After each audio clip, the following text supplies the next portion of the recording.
All right. Good afternoon, everyone. Welcome back. So you have had a chance to go through the rest of the paper या अभी नहीं देखा? Wait कर रहे थे यहाँ पे देखने के लिए. All right. Welcome to the class, online students. I hope you are all doing well. We are going to continue with our discussion on this paper, जो कि मॉडर्न हिस्ट्री को कवर कर रहा है from the arrival of Europeans till the revolt of 1857. 50 questions we had discussed yesterday. Remaining 50 we are going to cover today. Question number 51. Which among the following was not the factor for deindustrialization in India? A. The interference of the British company through Gumastas in the production of handicrafts industry. Was this a factor for deindustrialization or not? First of all, tell me who were the Gumastas? कौन थे ये? हाँ, these were a category of company agents.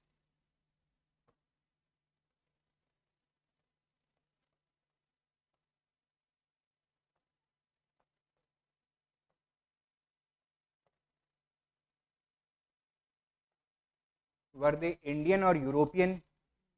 They were Indians. They worked as translators, as agents, as putting out merchants for the company. ठीक है?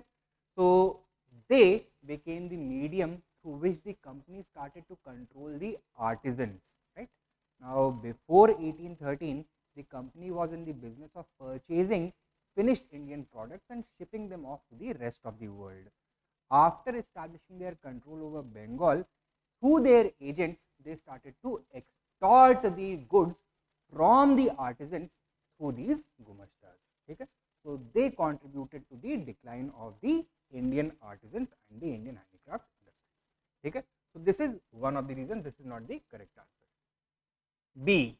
Indian control over Bengali handicraft workers after the battles of Plassey and Buxar. Is this a cause for deindustrialization? No, it was British control rather than Indian control. Okay? So the correct answer over here is going to be B. Market of India was opened for import of British goods through the Charter Act of 1813. This further contributed to the process of deindustrialization, and imperial policies of the British government sidelined the kings and the royals who were the patrons of the craftsmen. So the decline of the Indian ruling class and its replacement with the English ruling class who had English preferences and tastes led to a decline in the demand for luxury Indian products, which contributed to deindustrialization. Okay, 51 का B है. Coming to the next question, number 52. Match the following policies with the British officials who introduced it.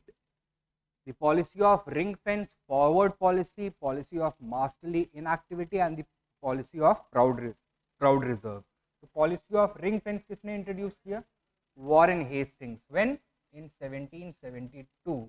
This was an extension of the policy of non-intervention. Its objective was to surround with a ring of friendly states in order to create a buffer zone between Bengal and the hostile Indian princely states and kingdoms. Okay? Forward policy was put forward by Auckland. Why? With regards to the Russian threat, right? In the background of the Great Game, forward policy was basically focused upon Afghanistan. Achha, policy of masterly inactivity. This was in response to the disaster of Auckland's foreign policy. Okay, forward policy. The policy of masterly inactivity was introduced by John Lawrence. It focused upon the maintenance of friendly relations with neighboring kingdoms outside British India, given that they do not form alliances with the enemies of Britain. So British are not going to unnecessarily seek to interfere in their internal politics. So this was the policy of masterly inactivity. So the policy of proud reserve was introduced by Lytton. This was once again a policy introduced to secure the British political and strategic interests in the Indian Ocean region. The idea was to create scientific frontiers. What are scientific frontiers? एक तो देखो international boundaries होती हैं, map के ऊपर आप कोई boundary draw कर दो, डिमार्केट कर दो, and then you have to install your security forces to defend those boundaries, ठीक है, your sovereignty. But there are some geographical features such as tall mountains, maybe a desert or a river, which is easily defensible. तो इसको बोलते हैं scientific frontiers. तो जहाँ जहाँ पे अंग्रेज़ों के पास साइंटिफिक फ्रंटियर्स नहीं थे, the policy now became to extend the British political influence to cover those scientific frontiers, to extend the British frontier up to those scientific frontiers. ठीक है, and this led to the Anglo-Burmese war. ठीक है, third Anglo Burmese war. तो correct answer क्या है इसका? C, DCBA. Right. Coming to the next question, number 53. Consider the following statements with reference to the mercantile phase 1757 to 1813 of colonial exploitation. Number 1. During this period, the East India Company enjoyed a monopoly of trade with India and China. Is this correct? Yes. So apart from the English East India Company, no other British merchant was allowed to trade with India and China. Second, Indian handicrafts and goods faced tough competition from factory produced goods imported from England. This is incorrect. This is a feature of the second phase of industrial colonialism. Okay, so this is incorrect. Which of the statements given above is or are not correct? B, 2 only. Okay, so while attempting these questions, always read the command of the question very carefully. इतना solve करने के बाद गलती नहीं होनी चाहिए. अगर गलती हो रही है, so it was a silly mistake and you will lose sleep over it जब तक प्री का रिजल्ट नहीं आता है. So you don't want to do that. Right. Coming to question 54. Consider the following statements about the Mahalwari settlement, Mahalwari system. Number 1. It was introduced by Lord Cornwallis. Yes or no? No. Who were the architects of the Mahalwari system? Mackenzie and Bird. Old Mackenzie and William Mertens Bird. Okay. Second, it was introduced in the central provinces NWFP, Agra and Punjab. Yes, this statement is correct. So the Mahalwari settlement was introduced in 1818 by Mackenzie and Bird, initially in the region of Agra, and then as the British Empire expanded, it was spread to the other regions of northern India, including NWFP, Punjab, Agra and the Middle Ganga Valley. Okay? Third, it made the village committee responsible for collection of taxes. Yes. So the term Mahal is a Persian word which literally means village or groups of villages. So the settlement would take place between the sovereign and the Mahal, that is the village community or the community of a group of villages. Okay? The village community would obviously be represented by their headmen, by their community leaders. They were known as Lambardars. So the Lambardars had the responsibility of negotiating the settlement on behalf of the village community with the company officials, but the village as a whole was responsible for payment of revenue. Okay? So third statement correct or incorrect? Correct. Which of the statements given above is or are not correct? A, 1 only. ठीक.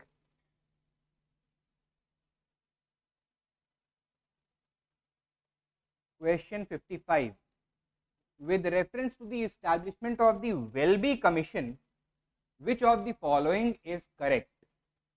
Number 1. It was constituted to suggest reforms in higher education in India. No. Welby Commission के बारे में some basic information you can take down. Its official name was the Royal Commission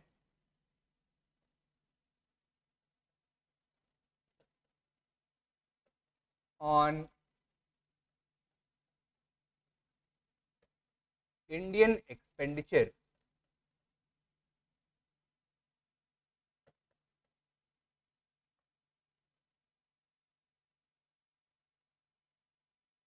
Okay.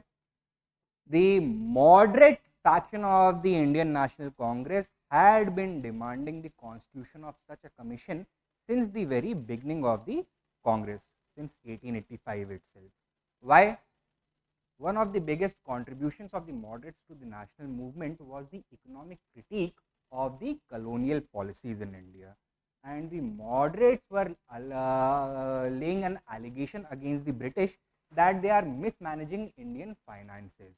So they wanted to reform the method in which Indian money was being spent. Okay? So finally, in 1895, a 6-member royal commission was established under Lord Welby. It had 3 parliamentary representatives from the British Parliament and 3 representatives who represented the Indian interests. One of the Indian representatives was Dadabhai Naroji as well. It finally gave its report in 1900.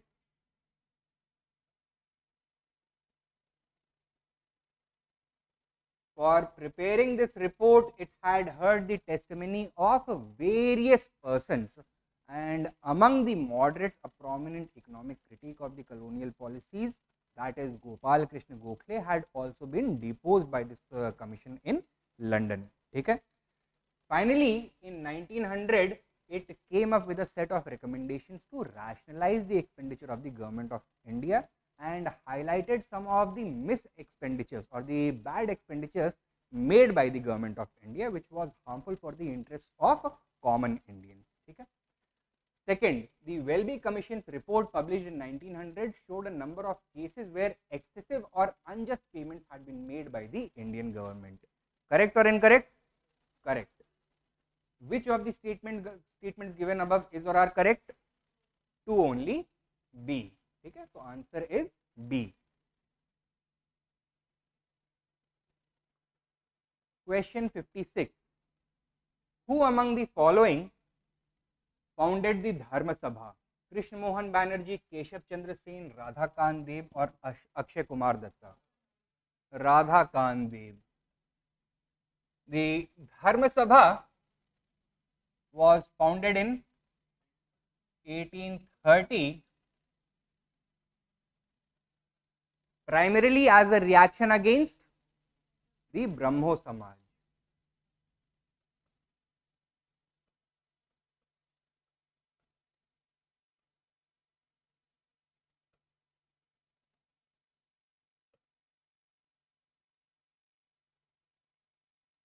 So it represented a conservative reaction against the reformative agenda of the Brahmo Samaj. Okay? While the Brahmo Samaj had been advocating for social reform legislation, the Dharma Sabha had been created to preserve the conservative Hindu society as it is. Okay? But one major thing that you need to remember, although it defended the custom of sati, it still promoted the idea of modern Western education for girls and women. Okay? So, correct answer is Radhakant Dev.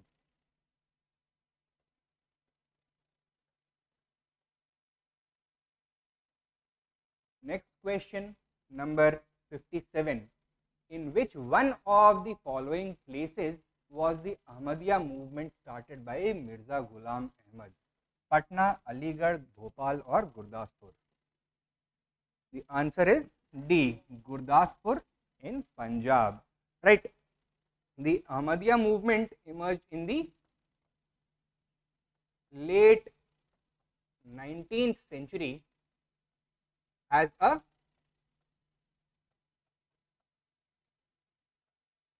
puritanical movement. What is a puritanical movement? A movement which seeks to purify any religious practice to its original body. ठीक है? So we founder Mirza Ghulam Ahmad believed that Indian Muslims had lost their way and had started indulging in several un-Islamic practices which had no basis in the early Islamic traditions of the Quran and the Hadith. Now they had to be discarded. ठीक है? But while similar efforts were being made by movements such as the Wahhabi movement, they were using the idea of jihad to bring about such changes. The Ahmadiyya movement, on the other hand, was also a millenarian movement.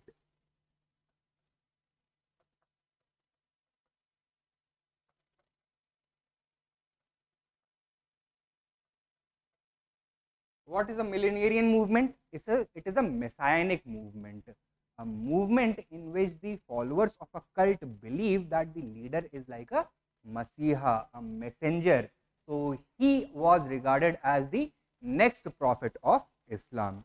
That to show the people the true path of Islam, he has been sent on earth by God once again. And Mirza Ghulam Ahmad discarded the idea of jihad for purifying Islam. He preached a creed of coexistence and universal brotherhood. ठीक है?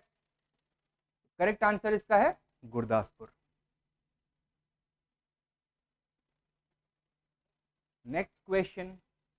Consider the following events and you have to arrange them in the correct chronological order. Foundation of the Ramakrishna Mission. Ramakrishna Mission started by Swami Vivekanand at Calcutta. When? 1897.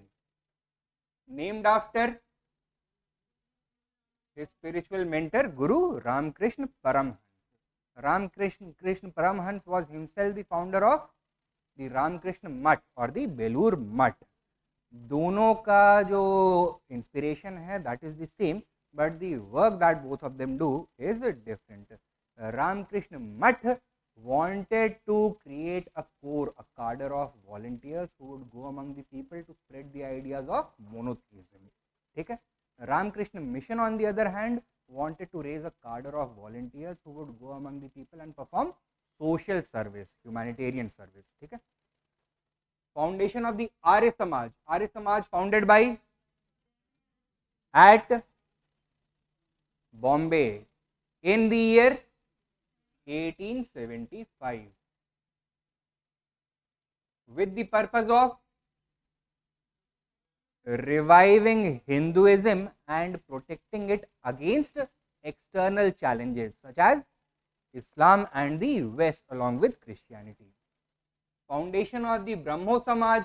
Brahmo Samaj founded in which city?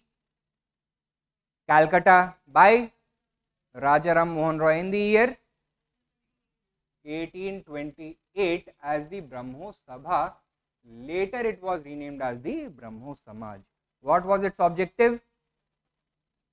To reform Hinduism by taking it away from superstitious beliefs and practices, by ridding it of the social practices which had creeped into the practice of contemporary Hinduism, and by mediating the ancient knowledge and values with modernity and rationalism.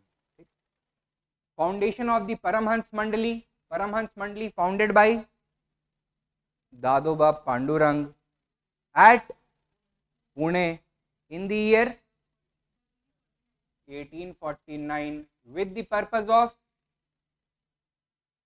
breaking the hold that caste and the institution of untouchability had on the Hindu society. Okay? It was primarily a secret society and most of its members belonged to the upper caste, where they willingly violated the caste rules in order to weaken the myths surrounding the caste related taboos and rules. ठीक है? So correct order क्या हुआ? 3, 4, 2, 1. That is D.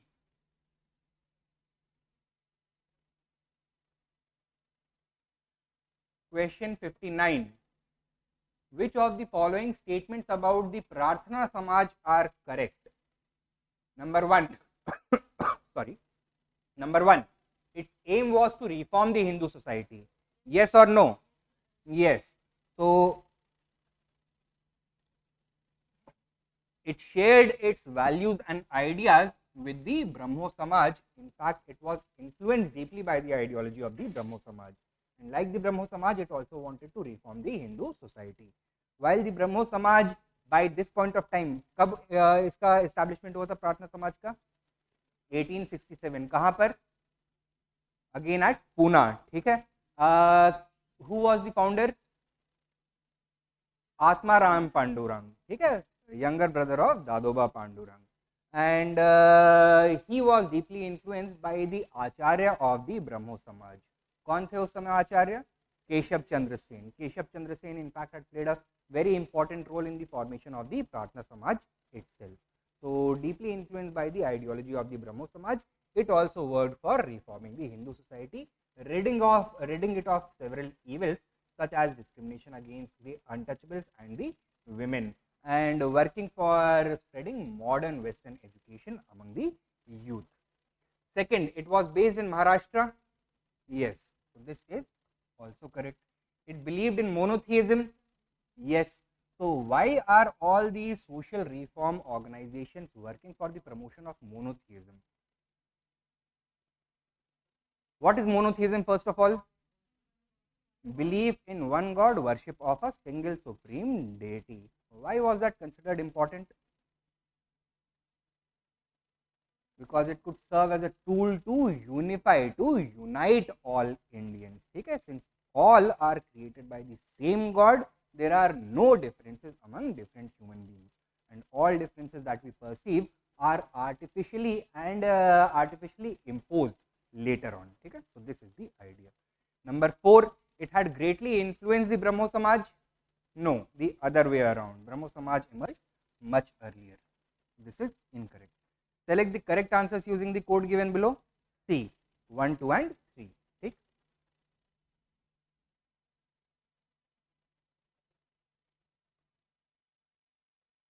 Question 60.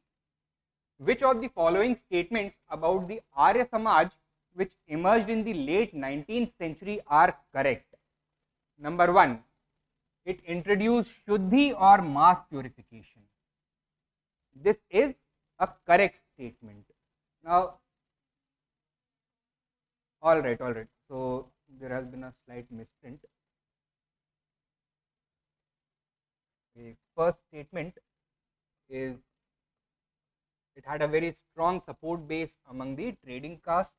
Number 2 is it introduced Shuddhi or mass purification. Number 3, moderates in the Arya Samaj were headed by Hansraj and Lajpat Rai and set up a chain of Dayanand Anglo-Vedic colleges. And number 4 is the Arya Samaj had fewer members than the Brahmo Samaj. Okay?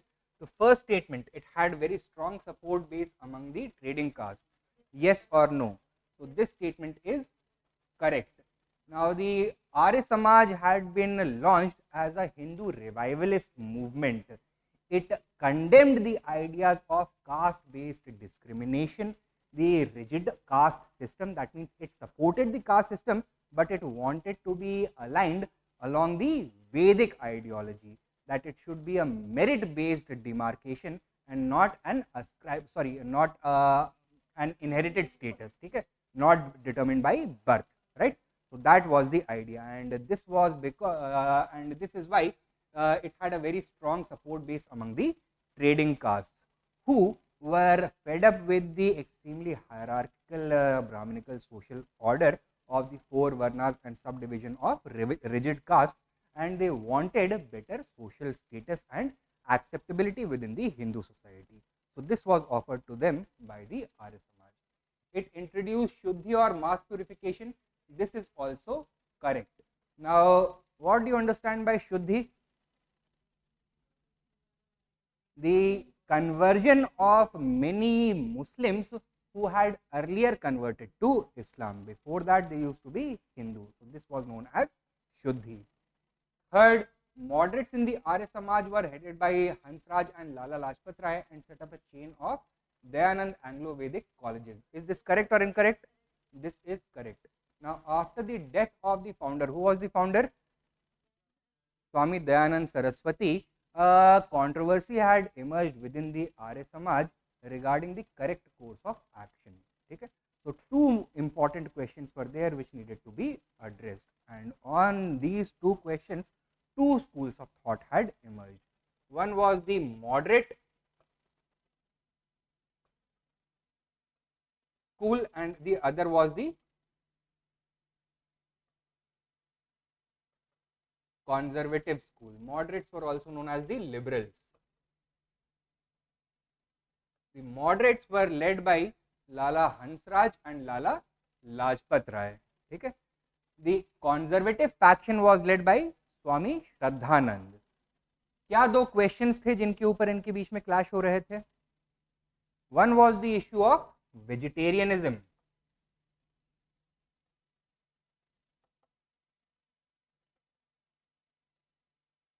That should vegetarianism be considered an important identity marker of a true Hindu or not? That means whether a Hindu can consume meat or not. तो इसमें conservative faction क्या बोलेगा? Strict vegetarianism होना चाहिए, और liberal faction क्या बोलेगा? Non vegetarianism भी allowed है, it doesn't matter. The second question was regards to education.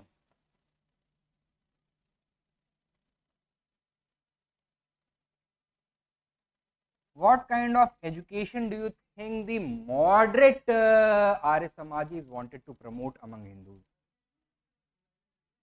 Modern Western education along with Vedic learning. Okay? So, Anglo-Vedic education, that was known as. The founders also established the first DAV college, Dayanand Anglo-Vedic College, at Lahore in 1886, and then a number of its branches and other schools were spread across North India. ठीक है? On the other hand, जो conservative school था, Swami Shraddhanand वाला school, what kind of education did that want to promote? Purely Vedic education imparted through Gurukuls, right? And therefore, in 1902, Swami Shraddhanand set up the Gurukul Kangri at Haridwar. ठीक है? तो ये third वाला statement भी correct. Coming to the fourth statement, the Arya Samaj had fewer members than the Brahmo Samaj. Correct or incorrect? This is incorrect. The Arya Samaj became immensely popular across northern and western India, while the Brahmo Samaj remained confined only to the upper echelons of the Bengali society. ठीक है? तो वो कभी भी बहुत ज़्यादा popular नहीं हो पाया था. तो which of these statements are correct? B. 1, 2 and 3 only. Coming to the next question, number 61. Who was the founder of the Brahmo Samaj of India? दोबारा से क्वेश्चन पढ़ो और हाँ, तो why did you say Raja Ram Mohan Roy? केवल पढ़ा और बोल दिया. ठीक है. Now राजा राम मोहन रॉय का जो ऑर्गेनाइजेशन था, that was Brahmo Sabha, later renamed as the Brahmo Samaj. In 1868, the Brahmo Samaj split into two.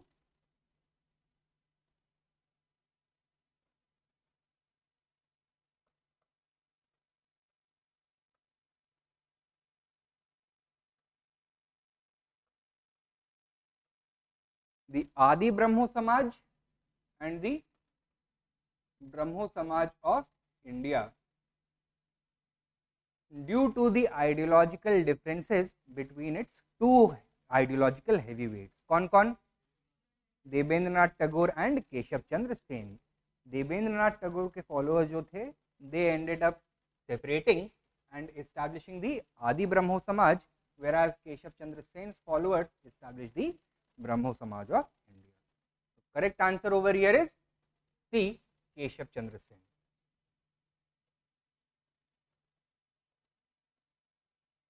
Next question, number 62. Consider the following statements related to Dayanand's idea of social reform. Number 1. Dayanand's reform envisaged a social order where different castes performed functions suitable to their status determined by merit. Yes or no? So this is correct. So he believed in a Varna based order in which the Varna status was ascribed to a person on the basis of merit rather than birth. Okay? So why was this? Because this is the order of organization of the society that was followed in the Vedic period. So his famous slogan was, "Go back to the Vedas," and that was his remedy for all the evils prevalent in the Indian society. Pehla wala statement correct. Second, Dayanand's robust Vedic counterpart challenged the masculine West that had enslaved Aryavarta. Is this correct or incorrect? This is also correct. Now, Swami Dayanand Saraswati का basic idea क्या था? That Hinduism is under attack and threat from external influences, and biggest threat is coming from the modern West, which has created bad notions about the Indian past. It has robbed the Indians of the self-confidence that they used to have in their own systems and their own civilization, and that pride needs to be restored, and for that Indians need to go back to their roots. And where are the roots of the Indian civilization? In the Vedic culture, in the Vedic knowledge. So by going back to those roots, a robust Vedic counterpart, that means a robust Vedic ideology, can be brought up to challenge the modern Western ideology which has been responsible for enslaving Aryavarta. Aryavarta was the ancient holy land, homeland of the Aryans, the Vedic people, that is India. Okay? So this statement is also correct. Which of these statements are correct? Both 1 and 2.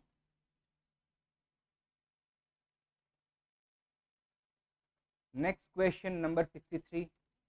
Which one of the following statements about the Justice Party is not correct? पहले बताओ, Justice Party था क्या? When was it established? What did it stand for? It was established in 1916 by Periyar का self respect movement था. Justice party क्या था? It was a non ब्राह्मण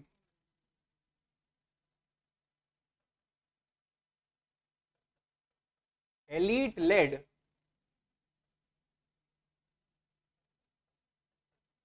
political movement with the objective of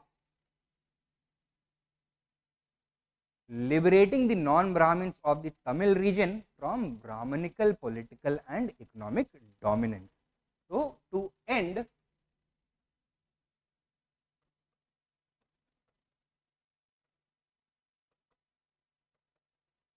Brahmanical dominance,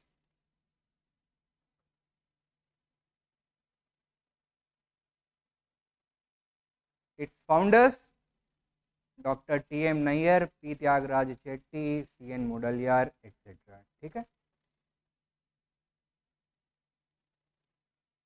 Its demands to work within the British constitutional machinery and secure the interests of Tamil non-Brahmins in the form of reservations not only in educational institutions but in government jobs and legislatures as well. And it also raised the demand for separate electorates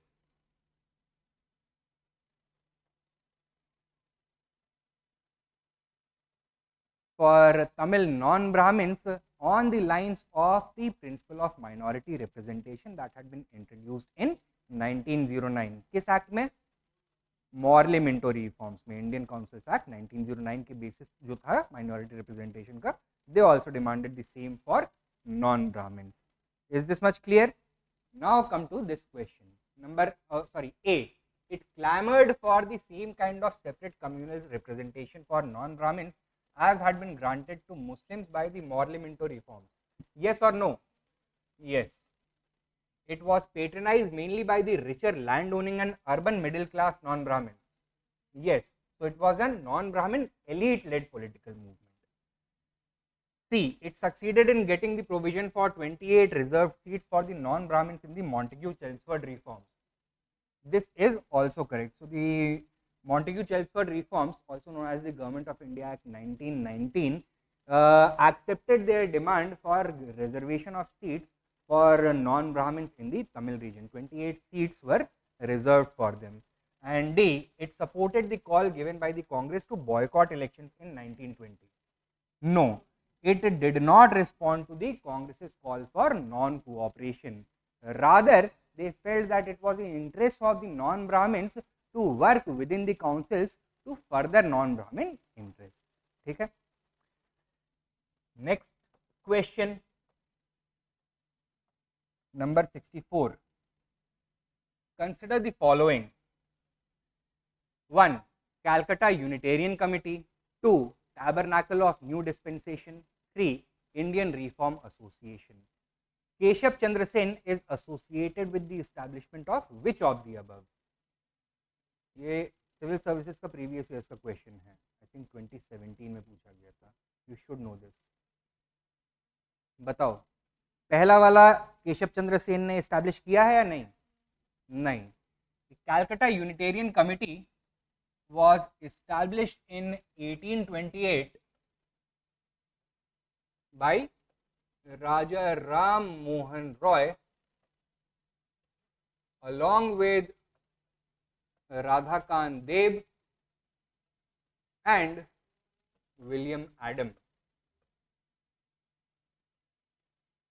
with the objective of promoting the Unitarian ideas of monotheism, peaceful coexistence and rationalism.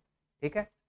They worked as a political action group as well. They held a number of speeches, debates, meetings, etc. And here, through open discussion, they tried to arrive at the common elements of various faiths that were prevalent in India in order to promote the idea of monotheism. The Tabernacle of New Dispensation was the church of Keshav Chandra Sen's New Dispensation, a new religious ideology that was introduced by him in 1868. Mic change करना होगा.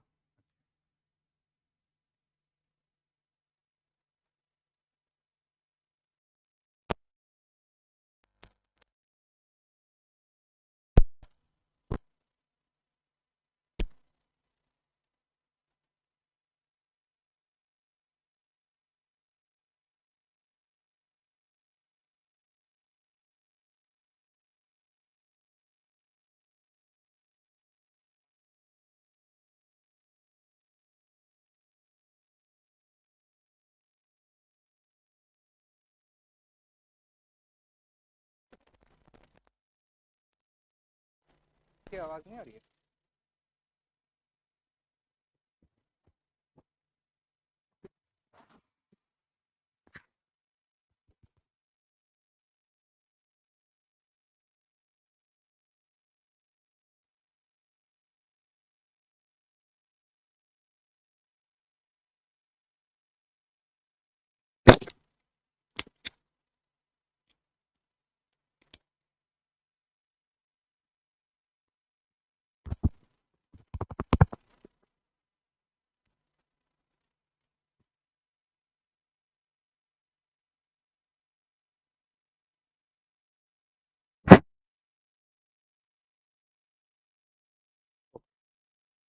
Right. So the Tabernacle of New Dispensation was the new church of his Nab Vidhan, which he had introduced in 1878. Okay? And the Indian Reform Association was introduced in order to promote the ideas of social reform, to reform the Indian society as a whole, not only the Hindu society by him as in the 1880s. Correct answer क्या है इसका? B, 2 and 3 only.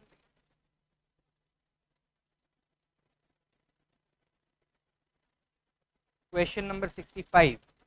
Which of the following statements about Varna Parichay, a mid-19th century Bengali text, is or are correct? Number 1, it was written by Raja Ram Mohan Roy. This is incorrect. Varna Parichay was a Bangla primer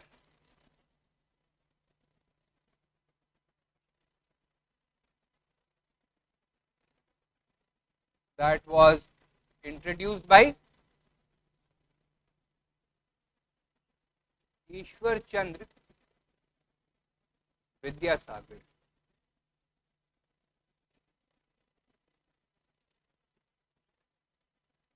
primer क्या होता है? किसी भी नई language से आपको introduction करने के लिए basic text is needed known as a primer. तो बांग्ला का प्राइमर ईश्वर चंद्र विद्यासागर ने प्रिपेयर किया and it was the most widely used Bengali primer of the time. This one is correct. ठीक है. सो करेक्ट ऑप्शन क्या है? B, 2 only. Next question, number 66. The 19th century Parsi movement in eastern Bengal emerged under the leadership of Titu Mir, Haji Shariatullah, Shah Sayyid Ahmad और Dudu Mian. Haji Shariatullah. So the Parsi movement emerged in eastern Bengal as a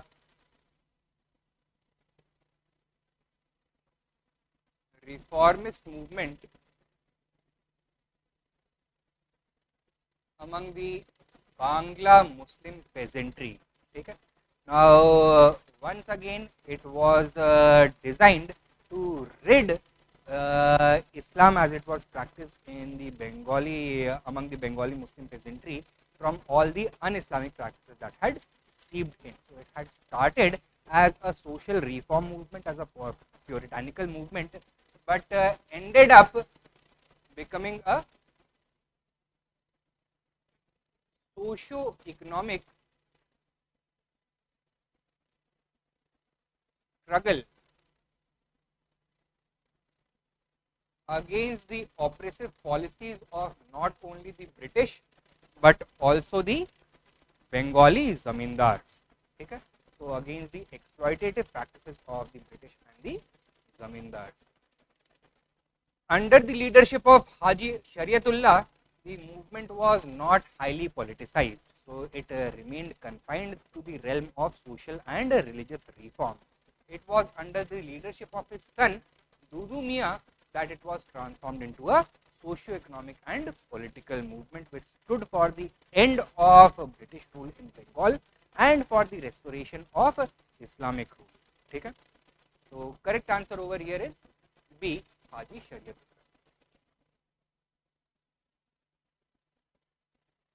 Next question. अच्छा वो वाला है 2 statement वाला. Number 1. Ram Mohan Roy, in his famous work Gift to Monotheism, put forward weighty arguments against belief in many gods and for the worship of a single god. Yes or no? This is correct. Raja Ram Mohan Roy was a great proponent of monotheism. In 1809, he published the Tuhfatul Muwahideen.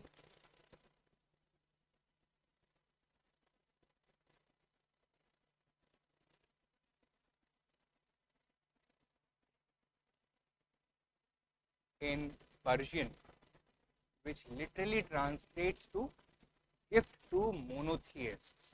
Okay? In which he has investigated various ancient texts in order to support their insistence upon monotheism. Thus, he had argued in favor of monotheism as against polytheism. Statement 2. Ram Mohan Roy, in his precepts of Jesus, tried to separate the moral and philosophical message of the New Testament. Is this correct? Yes. So he was deeply impressed by the moral and philosophical message of the New Testament, which is one of the editions of the Bible, and here he has differentiated between this message and the miracle stories that are associated with Jesus.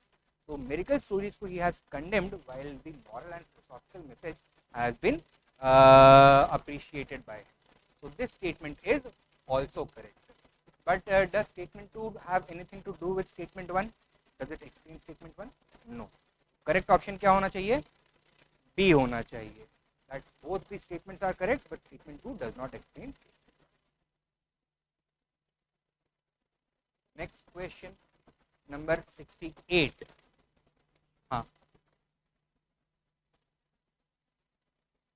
So the New Testament is the new version of the Bible, Old Testament and New Testament, right? So in the New Testament, Jesus, as opposed to Moses, has been presented as the messenger of God. Now the New Testament became the basis for Christianity and the Catholic faith. It has several aspects, and many of the stories related to Jesus' divinity are brought to us through his fables of miracles, that Jesus was a miracle worker. किस तरह के miracles? He turned water into wine, he created fish from water, इस तरह के miracles, right? तो वो वाले जो मैसेज है उसको राजा राम मोहन रॉय ने कंडेम कर दिया है, because those are based upon belief in superstitious ideas. They don't have any rational basis. But the moral and philosophical message of the Bible, that is the service to humankind, that has been appreciated by Rajaram. This is it. Next question, number 68. Consider the following statements. 1. The ideas of the Wahhabi movement in India were popularized by Shah Abdul Aziz and Sayyid Ahmad Barelvi. Is this correct or incorrect? Correct. What was the Wahhabi movement? It was a puritanical revivalist movement within Islam which emerged in Arabia under the leadership of Wahhab ibn Arabi. Right? Now, the Wahhabi movement was brought to India in the early 19th century by two people, Shah Abdul Aziz and Sayyid Ahmad Barelvi, or Sayyid Ahmad of Rai Bareli. What were their objectives? Number 1, to purify Islam by removing all un-Islamic practices, and number 2, to convert India from Darul Harb, that is the land of infidels, into Darul Islam, a land of Islam. Okay? And how did they go about their job? Through jihad. Okay? So a violent war, holy war, was launched. The Wahhabis were prominent in which part of the Indian subcontinent in the beginning? In the western portion, northwestern portion. Okay? So Sayyid Ahmad Barelvi established his headquarters at Sikna. That is in present day NWFP. तो पाकिस्तान का केवी province बन चुका है. And from there they launched a jihad against the Sikh regime of Maharaja Ranjit Singh. Okay? So they primarily targeted the region of Punjab. However, after the defeat of the Sikhs to the British in the second Anglo-Punjab war, Anglo-Sikh war, what happened? Punjab became British territory. So now they targeted the British rule in India. Okay? Second statement. The Wahhabi movement was a reformist movement which tried to purify Islam by adopting Western practices. No, by rejecting all un-Islamic practices, including Western practices. Third, the Wahhabi movement initially was directed at Sikhs but played an important role in the revolt of 1857 in spreading anti-British feelings. This is also correct. So after the decline of the Sikh Empire, their new enemies were the British. The British were located not only in the region of Punjab but across India. The Wahhabis played an active role during the revolt of 1857. In fact, some of the most prominent leaders of the revolt of 1857 were Wahhabi preachers, such as Maulvi Ahmadullah at Faizabad and Maulvi Peer Ali Patna, ठीक है. So which of these are correct? 1 and 3. Answer is A.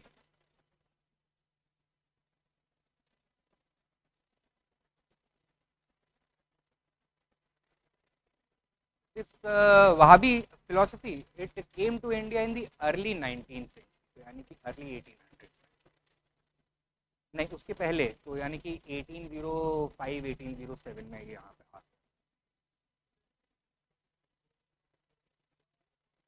No, Arya Samaj movement came much later, 1875 में emerge हुआ, ठीक है. You can consider the Wahhabi movement to the Islamic corollary of the Arya Samaj movement. Both were conservative, revivalist movements and puritanical. इसलिए दोनों को brother movement बोल दिया था. एक अमंग हिंदूज है, दूसरा अमंग मुस्लिम्स है. जैसे कि आपको अगर सिमिलर मूवमेंट ढूंढना है ब्रह्मो समाज का अमंग मुस्लिम्स, तो you will highlight the efforts of sir Syed Ahmed Khan and the Aligarh movement. So both of them had the same kind of ideology, the same component. So those were similar, and these two are also similar, Arya Samaj and Wahhabi. Next question, number 69. Consider the following statements about the Indian Social Conference. Number 1, it was founded by M.G. Ranade and Raghunath Rao. This is correct. Now the Indian Social Conference was essentially the social wing of the Indian National Congress, and it was supposed to advocate for reforms, ridding the Indian society of its backwardness and evil. Two of its prominent early leaders were M.G. Ranade and Raghunath Rao. Its first session was held parallelly to the Congress session in 1887. तो first 4 sessions of the Congress आप लोगों ने पढ़े होंगे. कहाँ कहाँ पे हुए? पहला वाला Bombay, second one Calcutta, third one Madras.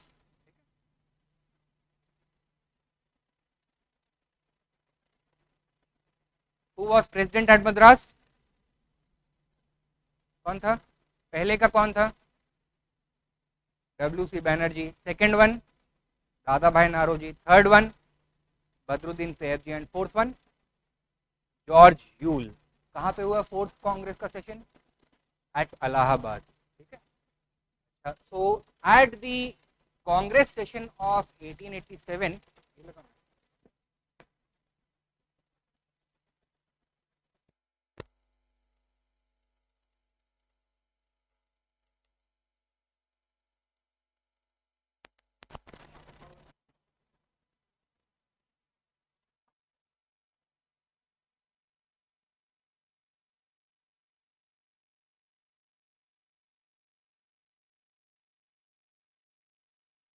all right. Now I hope the sound issue has been resolved. Can you please tell me so that we can continue with the class? आवाज आ रही है online students?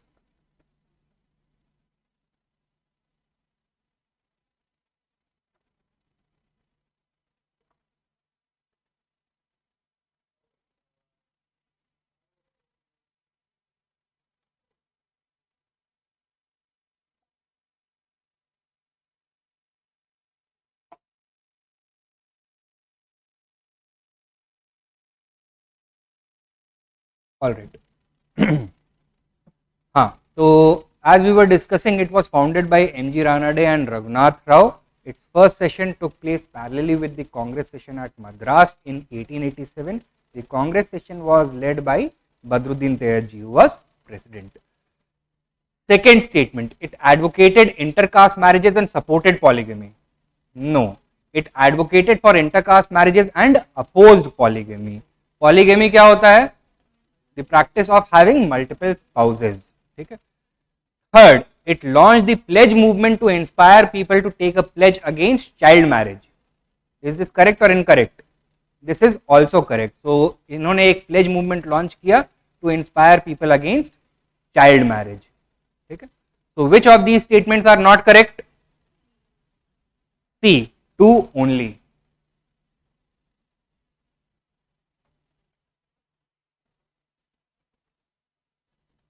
Question 70. Who among the following founded the Bhil Seva Mandal in 1922? Dayaram Gidumal, Guruse Dutt, Dhondo Keshav Karve or Amritlal Vittaldas Thakkar? The correct answer is D. Amritlal Vittaldas Thakkar. He was famously called Thakkar Bappa. This was a title given to him by Mahatma Gandhi himself. He was the secretary of the Harijan Sevak Sangh that was established by Mahatma Gandhi for the upliftment of India's untouchables in 1932. Okay? Throughout his life, he worked for the cause of India's untouchables and was known for his advocacy and work among the Adivasis, that is the tribals of India. He had worked for the upliftment of the Bhils in parts of Gujarat, central provinces and Rajasthan, and he was the founder of the Bhil Seva Mandal in 1922. Dayaram Gidumal was a social reformer active in the early 20th century, late 19th, early 20th century in the region of Gujarat. Guruse Dutt was a 20th century Bengali social reformer, and Dhondo Keshav Karve, Professor D.K. Karve, worked for the cause of women's rights, widow remarriages, women's education in the region of Maharashtra. Okay? So, correct answer is Amritlal Vittaldas Thakkar. Okay?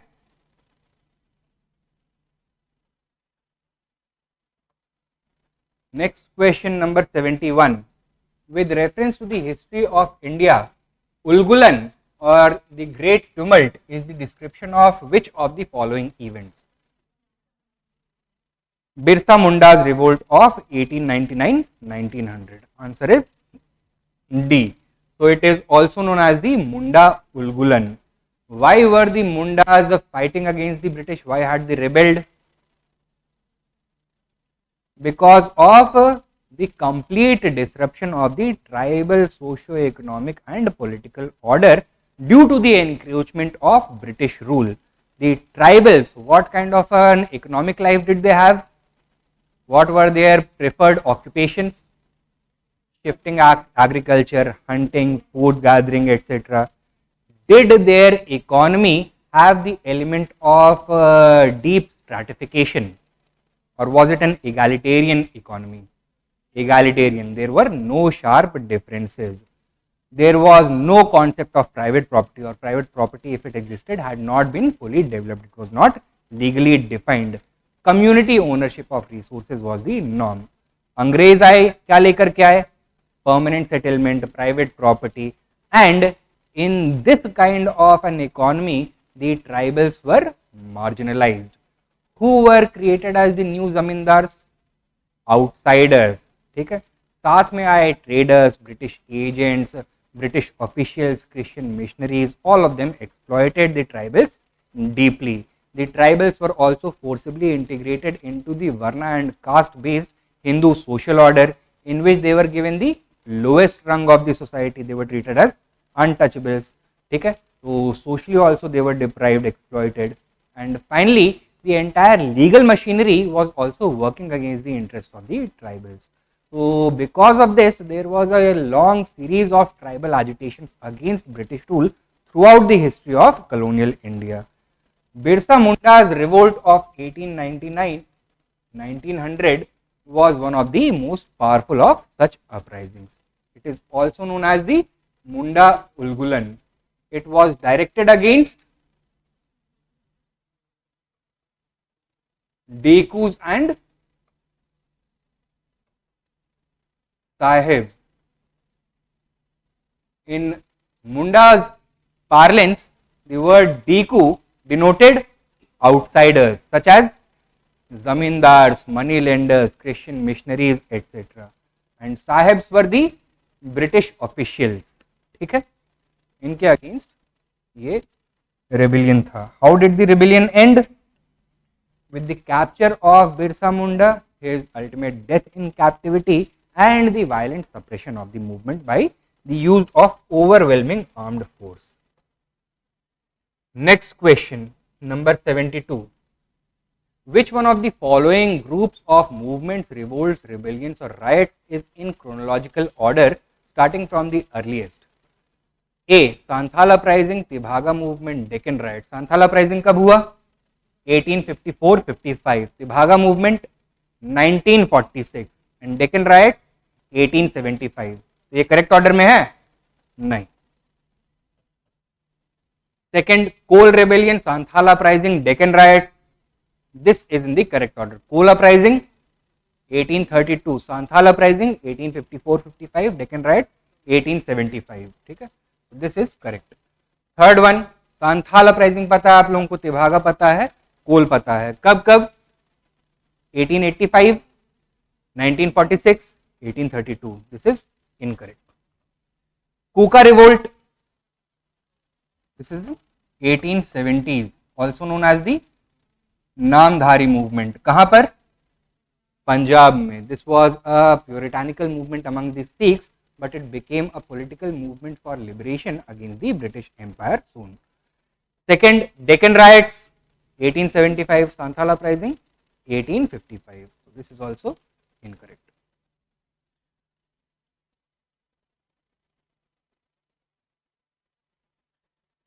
Next question, number 73. What was Damine Ko in the Rajmahal area? A. A large area of land demarcated and declared to be the land of the Santhals. B. The land of the Pahariyas cultivated exclusively for paddy. C. British territory marked for their military camp. Or D. The land earmarked for locating settled agriculturalists. A. Large area of land demarcated and declared to be land of the Santhals. So British wanted to clear the forest. Santhals were living primarily in the Chota Nagpur region, right? This has very rich forest resources as well as mineral resources. So they wanted to clear them, but they had to first deal with the problem of Santhals. So what they did was that they took a large tract of land in the Himalayan foothills and demarcated it as the Damine Ko. So this was to be land where Santhals were to be settled, where they would practice settled agriculture. इसकी वजह से British को दो फायदे होंगे. क्या? First of all, they will be able to freely exploit the forest resources of the Chota Nagpur plateau region, and second, they could now introduce permanent settlement on the Damine Ko and revenue of the British would increase. ठीक है. However, this policy backfired and led to the Santhal uprising. ठीक है. Next question, number 74. The Deccan Agriculturalist Relief Act of 1879 was enacted with which one of the following objectives? ये बताओ, the Deccan Agriculturalist Relief Act of 1879, why was it introduced? In order to pacify the Deccan agricultural riots, right? Now, in the Deccan region, why were the cultivators agitating? What were their major grievances? Who were they targeting? In the Deccan region, सबसे बड़ी problems थी. First of all, the heavy burden of taxation.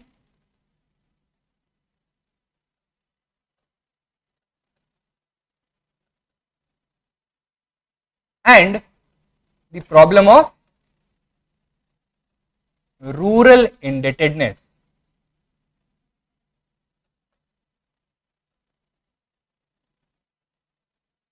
ठीक है. Deccan reason में कौन सा settlement introduce किया था ब्रिटिश ने? Deccan region came under which presidency? Bombay presidency. Bombay presidency में कौन सा रेवेन्यू सेटलमेंट था? Ryotwari settlement, right. Here the revenue demand could be periodically revised, and every 20 to 30 years it was raised, and the settlement was made directly by the company officials or the government officials with the cultivators.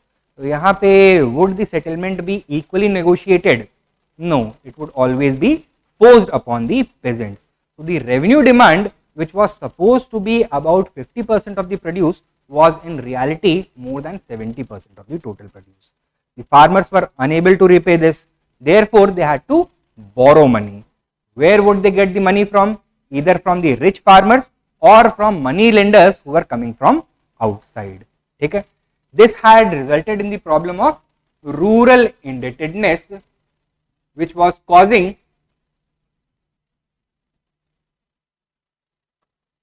landlessness and the problem of bonded labor. Right? So ultimately the peasants were forced to sell their land to the money lender or give up their land ownership to the money lenders, and further to repay their loans they had to perform free bonded labor in the service of the money lender. ठीक है? Further, many peasants were viciously targeted by these money lenders. They were entrapped by these money lenders so that, and with the cognizance of the entire legal machinery, so that for non-payment of dues or for the non-payment of the loans, they would even be arrested. So this had resulted in a great tumult known as the Deccan Agrarian Riots. यहाँ पे target किसको किसको किया गया? Money lenders, all outsiders, and the government officials as well. And first target used to be the money lenders and their account books. तो जैसे ही money lender के घर पे अटैक होगा, first of all the account books would be brought out and they would be burned publicly. ठीक है? Now, in order to pacify this, an agricultural relief commission was established. On the basis of the recommendations of that commission, the Deccan Agriculturalist Relief Act was brought out. अब आपको बताना है कि क्या इसका objective था. 1 और A, to restore land to the dispossessed peasants. This is incorrect. B, ensure financial assistance to peasants during social and religious occasions. Also incorrect. C, restrict the sale of land for indebtedness to outsiders. Or D, to give legal aid to insolvent peasants. This is also incorrect. The objective was to restrict the sale of land for indebtedness to outsiders and to prohibit the arrest of a peasant who had defaulted on loan repayment. Okay? So these were the objectives. Correct answer is C. Next question, number 75. The summary settlement of 1856 was based on which of the following assumptions? Which one of the following assumptions? सबसे पहले तो ये बताओ, what was the summary settlement of 1856 and where was it applied? It was a new system of land revenue settlement introduced in the Awadh region in 1856 after its annexation. ठीक है? Before this, what used to be the prevalent system of land revenue assessment and collection?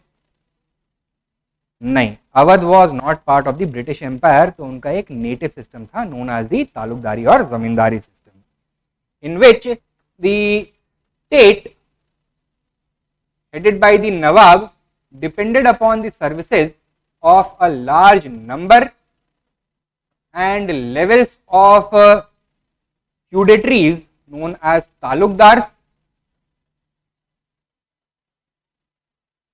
and subordinate landlords known as zamindars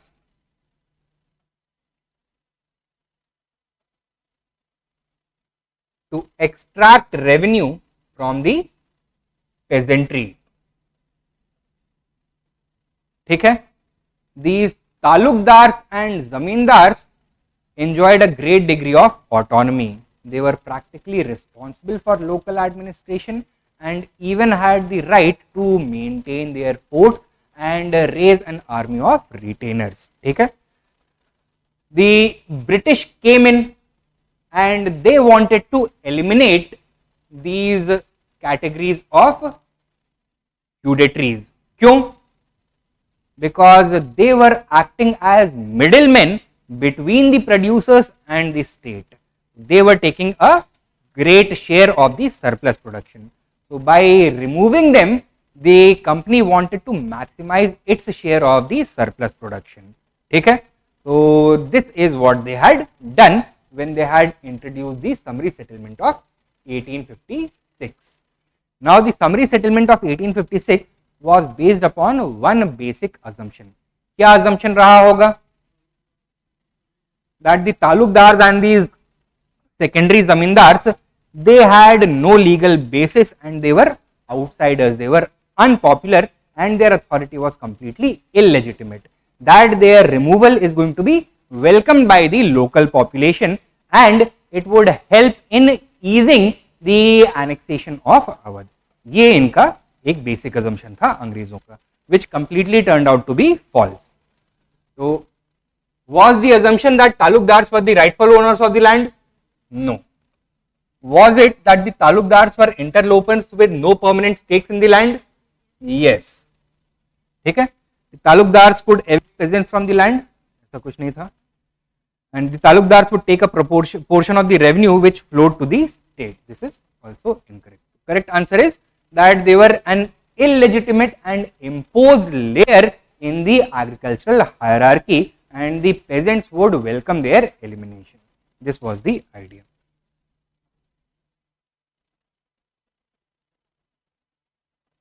Next question, number 76. दो statements हैं. Dalhousie.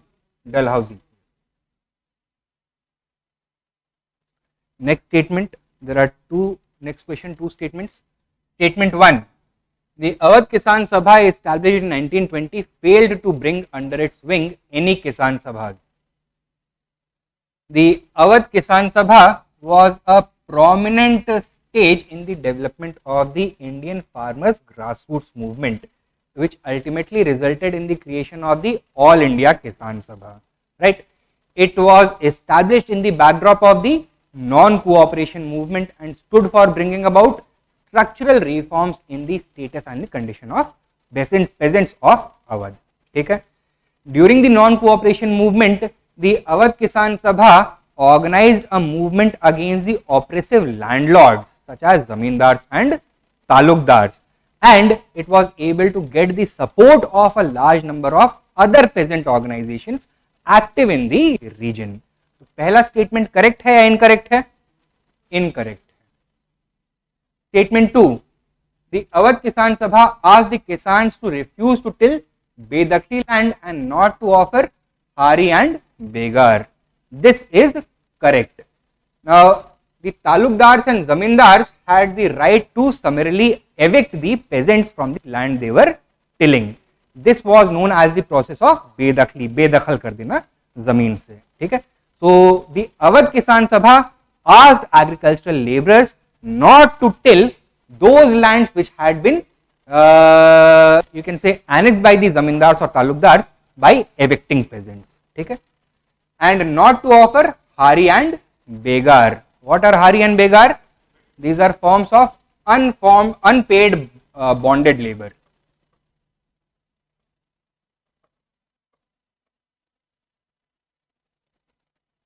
So this statement is correct. पहला वाला incorrect, दूसरा वाला correct. So correct answer is statement 1 is false, but statement 2 is true. D.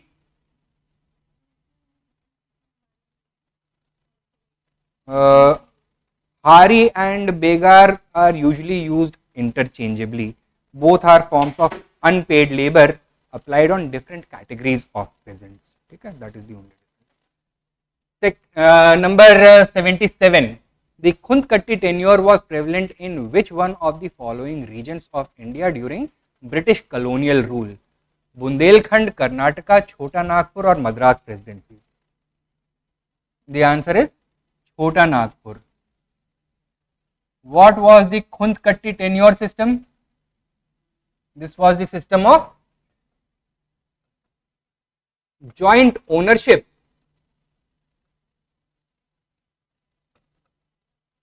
of land resources .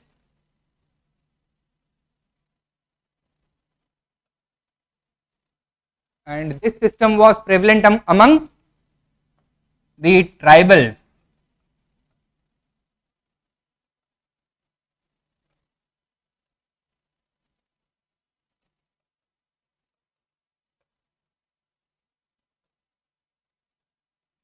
When the British rule was extended to the tribal regions, the Khunt Katti system was abolished and replaced by permanent settlement, and this became a major factor behind the tribal rebellions against British rule. ठीक है, खुंत कट्टी system क्या है? It is a system of joint ownership of land resources present among tribals of the Chota Nagpur region. It was prevalent among the Santhals as well as the Mundas. ठीक है. Question number 78. Match list 1 with list 2. List 1 is a list of various movements and list 2 is the year. Pabna rebellion, Eka movement, Santhal rebellion, Tana Bhagal movement. Pabna rebellion 1873 to 1885. कहाँ पे हुआ ये? In Bengal. It was a movement of jute cultivators against local zamindar. Demand क्या था jute cultivators का? They wanted remission of rent because the agriculture had failed, crops had failed due to a severe drought. ठीक है, the zamindars were not ready to give them this rent concession. Eka movement, this was a radical anti-zamindar movement in the region of Awadh under the leadership of Madari Pasi in the backdrop of the Khilafat non cooperation movement. ठीक है, Marxist historians ने क्या बोला है about this movement? That this movement was the real reason for the sudden withdrawal of the non cooperation movement rather than the Chauri Chaura incident. Chauri Chaura incident was simply used as an excuse.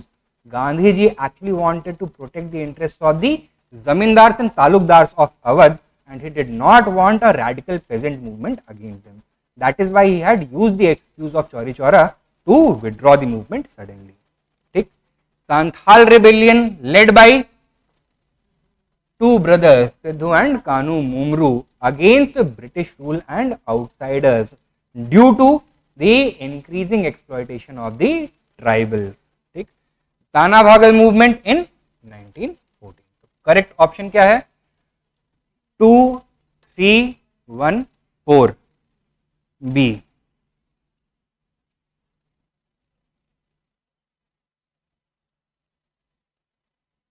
Question 79. Which among the following events happened earliest? A. Swami Dayanand established the Arya Samaj. When did he do this? 1875. Deenbandhu Mitra wrote Neel Darpan. This happened in the backdrop of which peasant revolt? The Indigo Revolt. Where? Bengal. When? 1859-1860. C. Bankim Chandra Chattopadhyay wrote Anand Mat. When? 1882.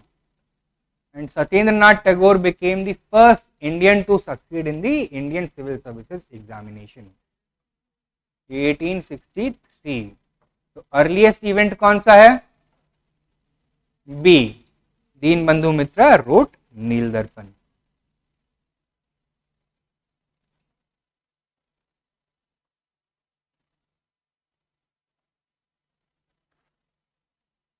Question 80.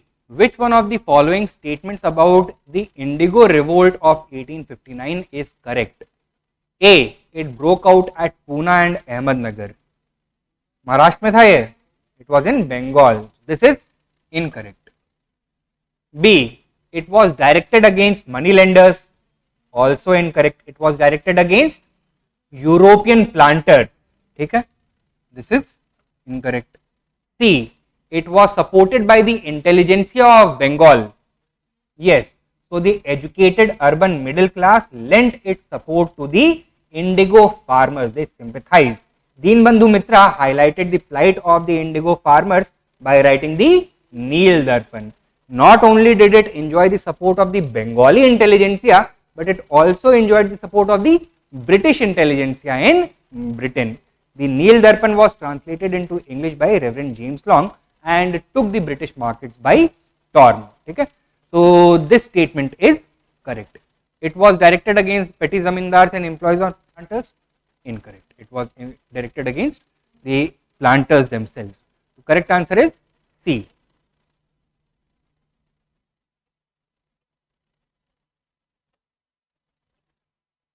Next question, number 81. Which of the following statements with regard to the speech of Mahatma Gandhi at the opening of the Banaras Hindu University are correct? 1. He charged the Indian elite with a lack of concern for the laboring poor.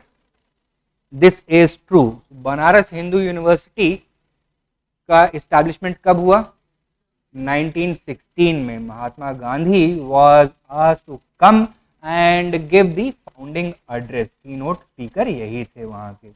Now, while he praised the conveners of the university, he also praised the patrons of the university.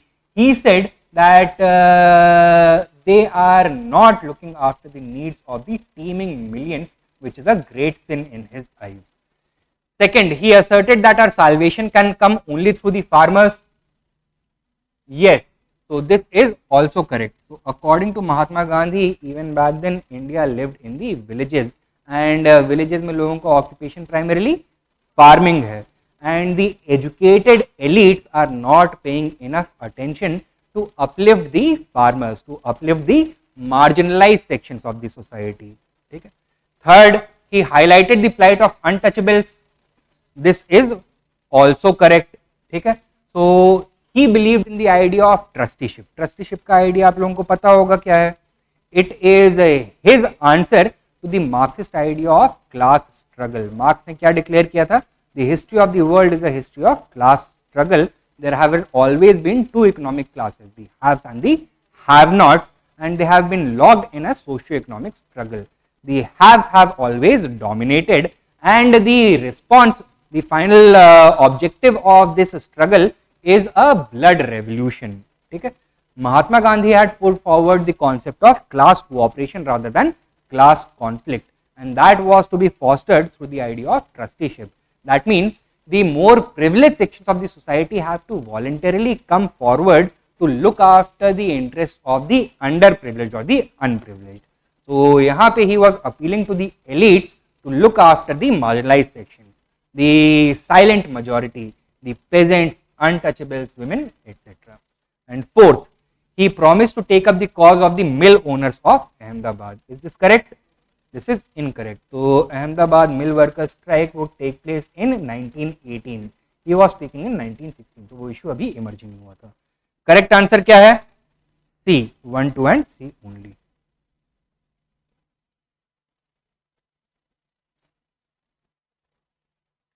Question 82.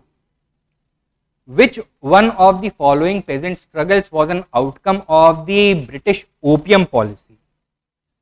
Hulgari Dhawa, Barasit Ulgulan, Pabna Revolt, or Maratha peasant uprising? The answer is A. Hulaguri Dhawa. Okay?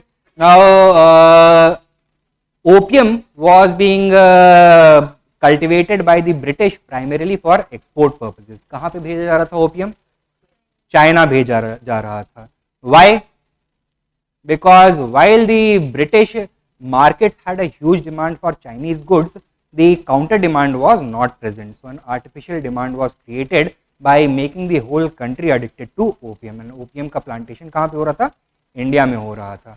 But it came with its own set of problems for Indian farmers also. क्या problems?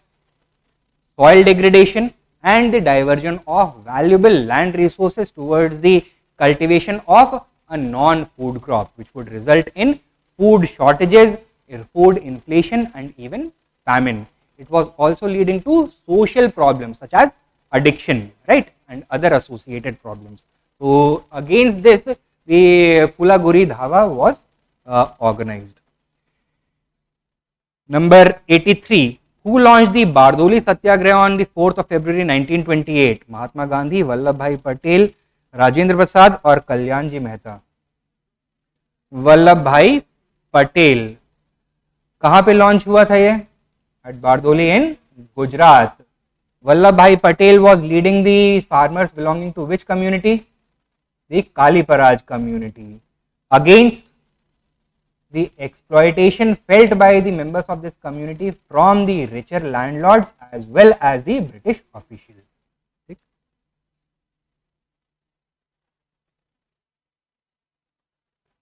Number 84, the Mopla Revolt of 1921 took place in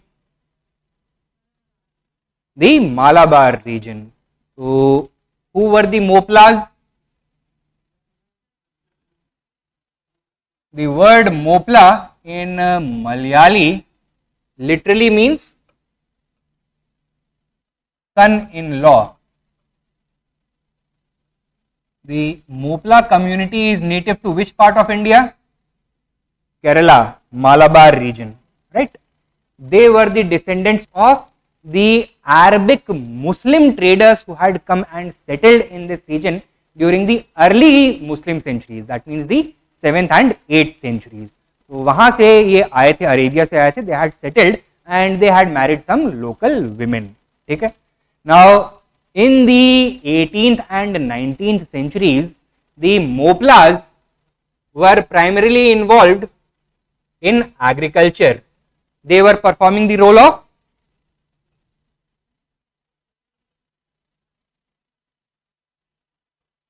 cultivators. ठीक है. Above them were the Jenmis, who were the hereditary titular landlords whose lands and titles were conferred upon them by royal decree. So kings of Malabar used to give them their lands and titles, but they were not personally involved in the overseeing of cultivation or the collection of revenue. For this, they employed a large number of agents known as Kudiums.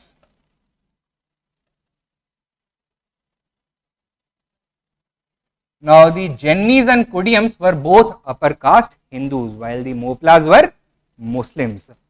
Already दोनों के बीच में competition होगा because of their economic class based differences, and this was compounded further because of their religious differences. ठीक है. Now during the 19th century, the politics of the Malabar region was quite chaotic. Mysore had emerged in the 18th century as a prominent force in this region, and Tipu Sultan had attacked and annexed Malabar. Now, in order to create a loyal support base for himself, he had given the ownership of land to the Moplas and had removed the Jenmis and Kudiums. ठीक. The British now annexed Malabar region, and इन्होंने क्या किया? They restored the Jenmis and the Kudiums, and once again the Moplas became cultivators. But earlier the Moplas used to enjoy a certain customary occupancy rights. Now they did not enjoy even this protection. Therefore, they were subjected to heavy exploitation. This led to frequent conflicts between the cultivators and the landlords, and because of the religious divide, they often used to take on a communal color. So this problem persisted throughout the 19th century, and it was only in 1896 that after a series of agrarian reforms, the problem could be finally resolved. However, in the backdrop of the Khilafat non-cooperation movement, Moplas organized themselves once again, and because of the religious message associated with Khilafat, the religious sentiments of the Moplas was once again revitalized and directed not only against the British but also against the Hindus of the Malabar region. So this resulted in violent communal clashes as well as rioting. ये हो गया the Mopla uprising or the Mopla riots. कहाँ पे हुआ है ये? Malabar region.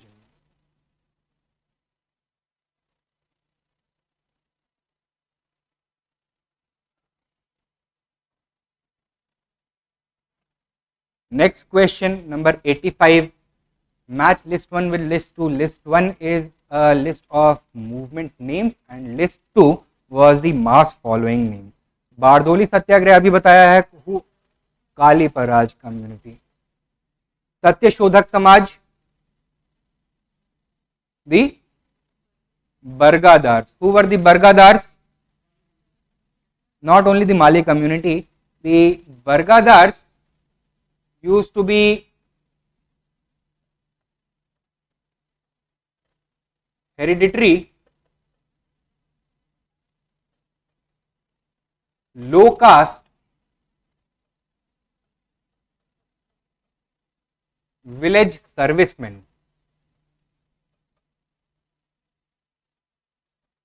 in the Maharashtra region. Okay? Now, earlier they used to enjoy a number of rights and privileges, including their own land, but gradually they had become more and more marginalized. And among the Marathas, a stigma had emerged against the Bargadars because of their low caste status. And the Satya Shodhak Samaj, organized by Jyotiba Phule, was working in regards to the rights of these Bargadars to reintegrate them into the society and to rid them of not only the caste based stigma but to eliminate the caste system itself. The Tebhaga movement of the Kunbi peasantry. What were they working for? Who were the Kunbi peasantry? They were the sharecroppers of Bengal. What were they demanding? Now, till now, they were being asked to surrender 50% of the total crops that they were producing to the landlords as their share of the produce. They wanted to give up only 1/3. That is why Tebhaga movement. And Ulgulan associated with the Mundas. ठीक है? तो correct combination क्या है? 2, 4, 1, 3. A. 2, 4, 1, 3.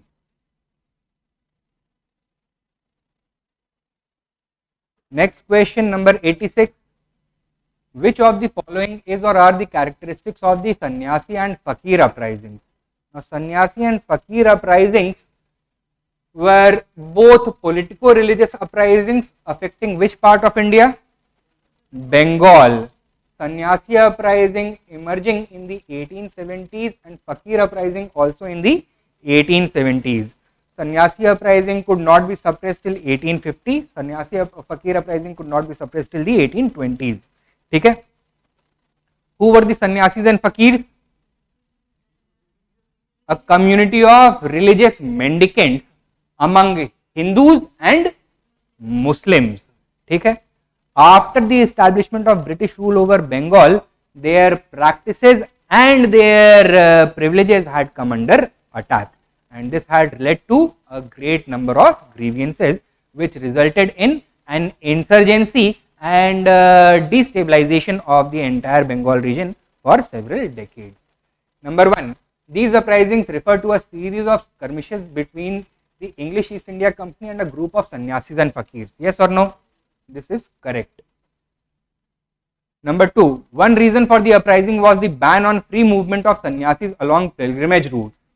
Yes, this is correct. Now, in order to contain the sannyasis who had started to rebel against the British declared them to be a criminal group, okay, a criminal cult, and restricted their movement. So, instead of suppressing the movement, it inflamed it further. Third, in the course of the uprisings in 1773, Warren Hastings issued a proclamation banishing all sannyasis from Bengal and Bihar. So, this is also correct. And number 4, all are contemporaneous with the non-cooperation movement. They are not. So, ये थे late 18th, early 19th century non-cooperation movement 1920 to 22. This is incorrect. Correct answer is C, 1, 2 and 3 only. Coming to the next question, number 87. Deenbandhu Mitra published a play in Bengali titled Neel Darpan or Blue Mirror, which depicted the atrocities on the indigo planters.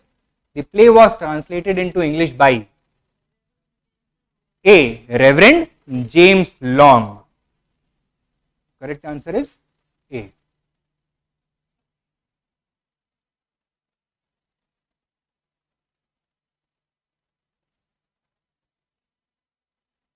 Who among the following was associated with the Gudem Rampa rebellion?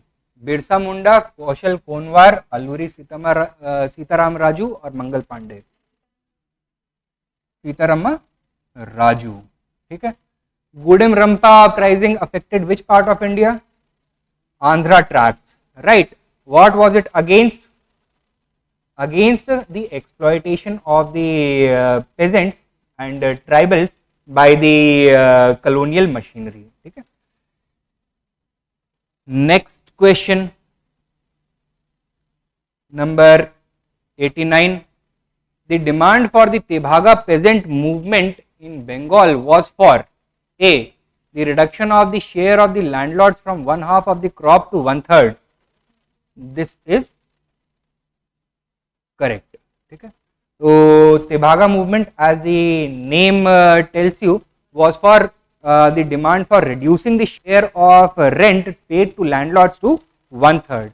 This was the movement led by the Kunbi peasantry, that means the landless sharecroppers of Bengal, against the zamindars, against the landlords.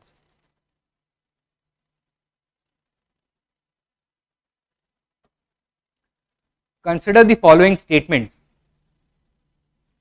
Number 1, a deep resentment was caused to the people of Travancore towards the East India Company after signing the subsidiary alliance.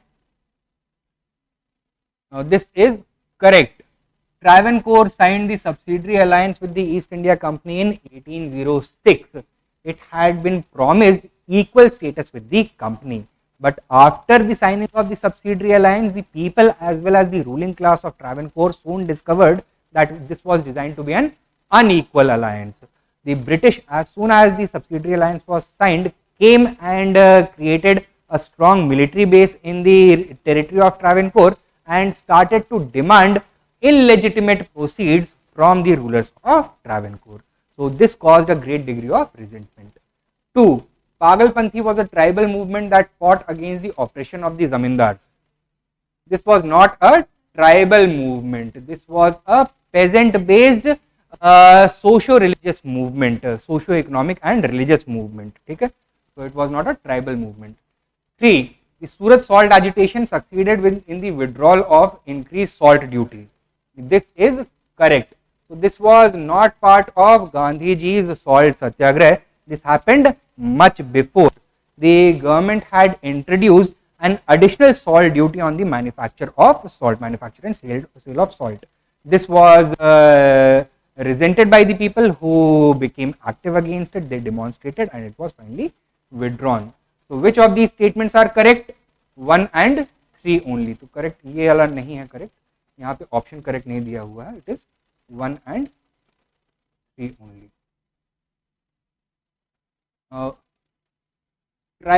The Pagalpanthi movement was started by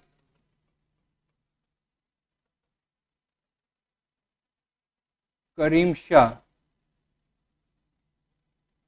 It stood for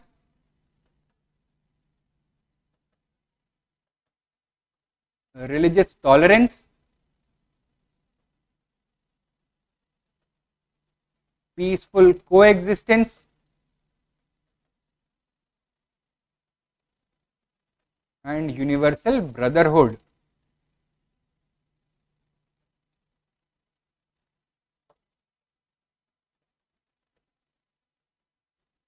Its religious practices were based on the Sufi tradition along with tribal bhakti and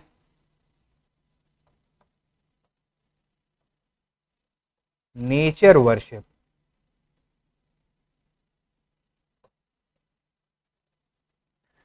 The movement affected parts of Bengal from the 1820s onwards, from 1825 to 1850. It attracted support from not only the Muslim peasantry but also from Hindu landlords and even the former soldiers of the Bengal army. Next question, number 91.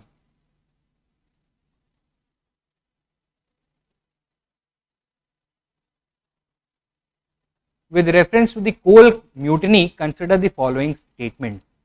Number 1, the Kols were one of the tribes inhabiting the Chota Nagpur area. Correct or incorrect? Were the Kols one of the tribes inhabiting the Chota Nagpur area or not? कहाँ पे पाए जाते हैं coals? Odisha and parts of Andhra Pradesh. ठीक है, so this is incorrect.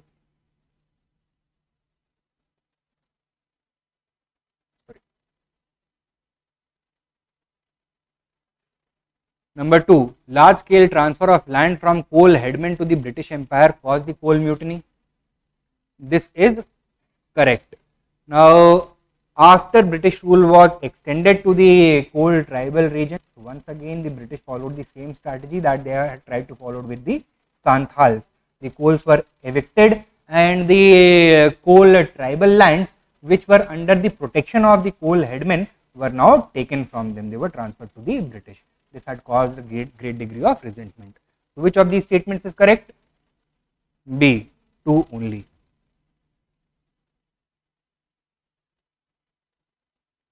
Next question, number 92. The Kuka movement marked the first major reaction of the people in the Punjab to the new political order initiated by the British after 1849. Which of the following statements is or are correct regarding the same? Number 1, it refrained from political activities and campaigns. This is incorrect. It had started as a religious reform and puritanical movement, but it soon transformed into a political movement for the restoration of Sikh rule in Punjab. Therefore, it was directed against the British rule. So, first statement is incorrect. Okay? Second statement, it worked to abolish the caste system. This is correct. Now, according to the original teachings of Guru Nanak, caste has no logical or humanitarian basis. However, with time, the caste system had seeped into the practice of Sikhism as well, and the Sikh community had become deeply divided on the basis of caste. There were a large number of untouchables as well. Now, the Kuka movement was primarily a puritanical movement which wanted to remove all the un-Sikh practices. Caste system was one of them. This statement is correct. Third, the Namdhari sect was founded by its leader Baba Ram Singh. This is correct. Now, the Kuka movement as a whole was founded by Baba Khadak Singh.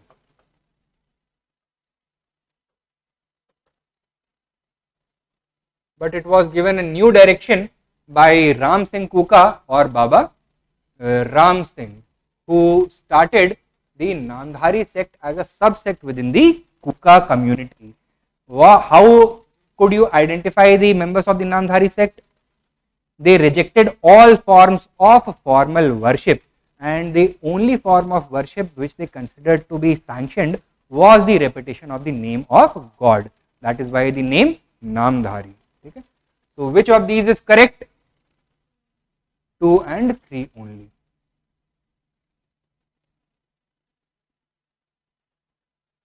Next question. In which of the following states Kukis revolt took place? Chhattisgarh, Assam, Manipur or Jharkhand? Manipur. The Kukis were tribals living in the hill tracts of Manipur. They had revolted against the British because of the labor regulations imposed upon them during the First World War. So 1917 में they had rebelled.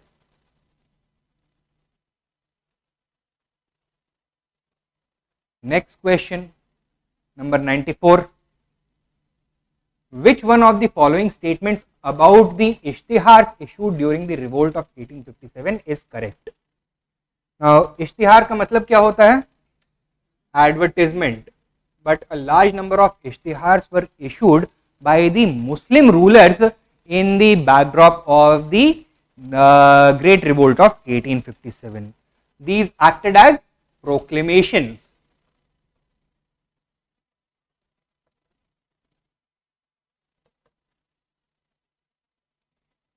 in which these Muslim rulers tried to highlight the glorious past of Hindu-Muslim coexistence and called upon people from all backgrounds, irrespective of religion and caste, to come and support the rebellion in order to end British rule and to restore Mughal rule or Badshahi.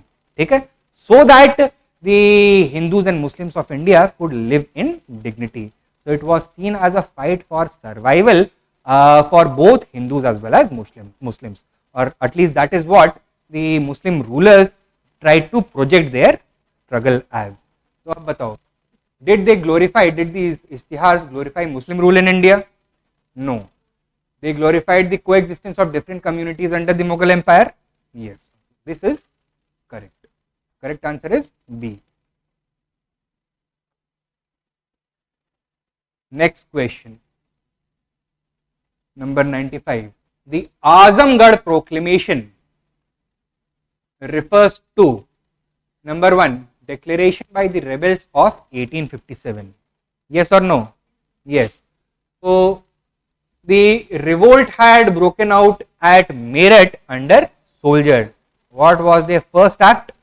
To march towards Delhi to liberate it and to proclaim Bahadur Shah Zafar as their leader.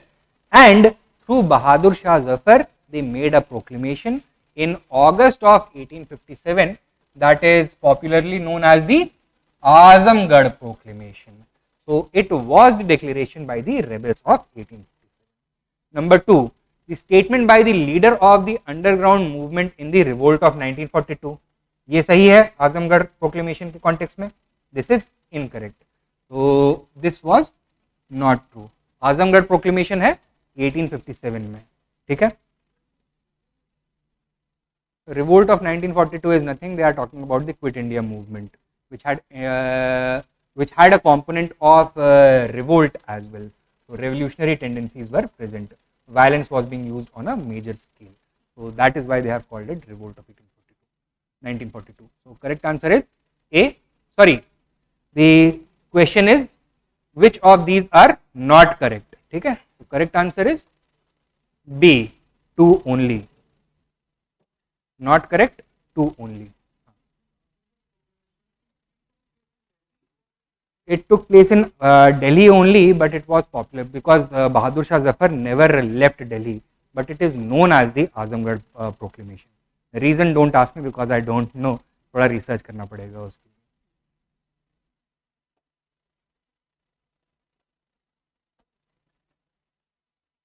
Next question, number 96. Which one of the following statements about the revolt of 1857 is correct? A. It was a revolt carefully organized and planned by the Rajas, Nawabs and Talukdars. One of the hallmarks of the revolt was its poor coordination and planning, which was a major weakness and one of the reasons for its failure.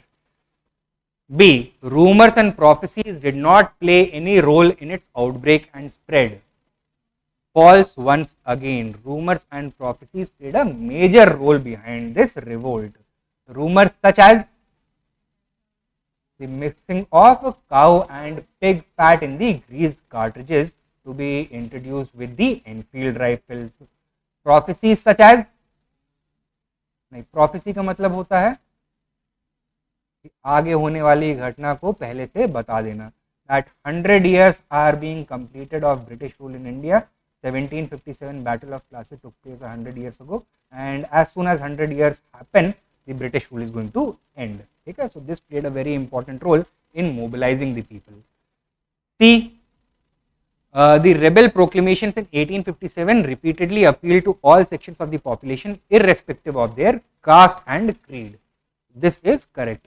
ऐसा question हम देख चुके हैं इस इश्तिहार. Azamgarh proclamation also had this component. And the British succeeded in quickly and easily controlling the rebels? No. So they were able to do this with much difficulty and after a prolonged struggle.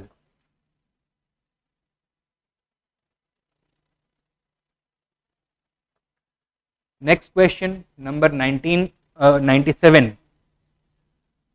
Who among the following made Sannyasi rebellion famous through his writings? Bankim Chandra Chatterjee. In which of his novels? Anand Mat. The backdrop is provided by the Sannyasi rebellion. Answer is B. Number 98. Who was the leader of the 1857 struggle for freedom in Lucknow? Begum Hazrat Mahal. She was one of the begums of the deposed Nawab Wajid Ali Shah. What were her objectives? To get the rights of her son Bijlis Qadir recognized as the next Nawab of Awadh. Begum Zinat Mahal led the revolt in Delhi. She was the Mughal empress, wife of Bahadur Shah Zafar, along with Bahadur Shah Zafar and General Bakht Khan. Nana Sahib and Tatya Tope were active in the region of Kanpur and later the tracts of Jhansi central provinces and even later in the Tarai region. Okay?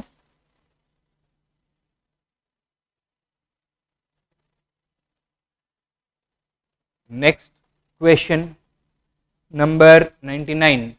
With reference to the revolt of 1857, consider the following statements. 1. It was the product of sepoy discontent and exploitative economic policies of the British. Yes or no? Yes. There may be other factors, but is this statement correct or incorrect? Correct hai na? Can you say कि sepoy discontent did not play a part or exploitative economic policies did not play a part? ऐसा नहीं बोल सकते ना. These two are valid factors. ठीक है? Apart from them, there were a series of other factors such as administrative factors, social and cultural factors,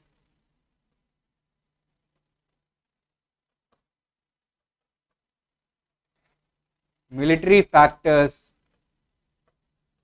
a number of rumors and prophecies were also active. Then there was a trigger also provided by the issue of grease cartridges. ठीक है? तो कई सारे issues थे, but this statement in itself is valid. Next statement, the revolt broke out in northern and central India. Is this correct? Yes. So apart from northern and central India, the revolt could not spread to other parts. Western India, southern India, eastern India all remained peaceful. Okay? So the movement was not an all India phenomenon, it was primarily a central and north Indian phenomenon. This was a major weakness of the revolt. Third, it inspired Lord Dalhousie to introduce the doctrine of lapse. No. Doctrine of lapse was one of the factors which had contributed to the revolt. It had caused resentment amongst which section of the people? The dispossessed rulers. Okay? So which of these statements are correct? D. 1 and 2 only. And the last question, number 100. Which among the following changes were brought in the army after the revolt of 1857? Number 1. The domination of the army by its European branch was carefully guaranteed. Yes or no? Yes. So, for example, all the sensitive wings of the army would now be populated only by British officials and soldiers, such as artillery, signals. इन सब में केवल Europeans होंगे. ठीक है? So first is correct. Second, the proportion of Europeans to Indians in the army was increased. This is also correct. किस क्या ratio पहले था? 1:4 was the earlier ratio. ठीक है? Now the British Indian Army, the company's army, was divided into 3 parts: Bengal Army, Madras Army, and Bombay Army. Rebellion ने किस army को affect किया था? Bengal Army. So there was greater need to rationalize the proportion of European to Indian soldiers in the Bengal Army. So Bengal Army में the ratio was raised from 1:4 to 1:2. ठीक है? For every 2 Indian soldiers, there would be at least 1 European soldier. But in the Bombay, and Madras armies, the need was not as high. So the ratio was increased only to 2:5. That is, for every 5 Indian soldiers, there would be at least 2 European soldiers. ठीक है? But दूसरा वाला statement सही है या नहीं है? It is correct. Number 3, Indians were excluded from the officer corps. This is also correct. Earlier also Indians were not allowed to rise above the rank of Subedar, and this continued even now because officers have the responsibility for large companies or troops of men. The men look up to the officials, and the British wanted to maintain complete control of the army in their own hands. So Indians were prohibited. This is correct. And number 4, communal, tribal and regional loyalties were encouraged among the soldiers. Is this true or not? This is correct. Now, this was the extension of the British policy of divide and rule. In the military aspect, it is known as the policy of division and counterpoise.